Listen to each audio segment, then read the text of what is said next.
গাজীপুর সদর উপজেলার তালহা বাজারে কেনাকাটার সময় ১,০০০ টাকার জাল নোট সহ এক ব্যক্তিকে আটক করেছে স্থানীয় জনতা। শনিবার দুপুরে সন্দেহজনকভাবে ঘোরাফেরা করার সময় তাকে হাতে নাতে ধরে পুলিশে খবর দেওয়া হয়।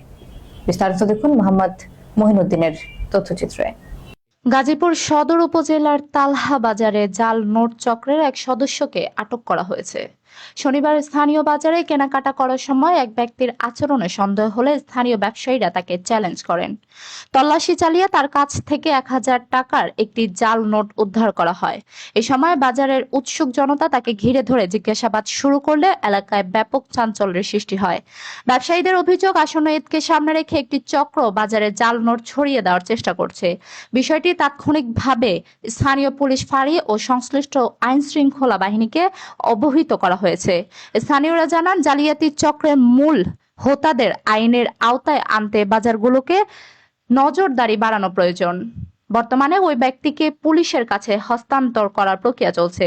পুলিশ জানিয়েছে, এই চক্রের সাথে আর কারা জড়িত আছে তা খতিয়ে দেখে প্রয়োজনীয় আইনগত ব্যবস্থা করা হবে।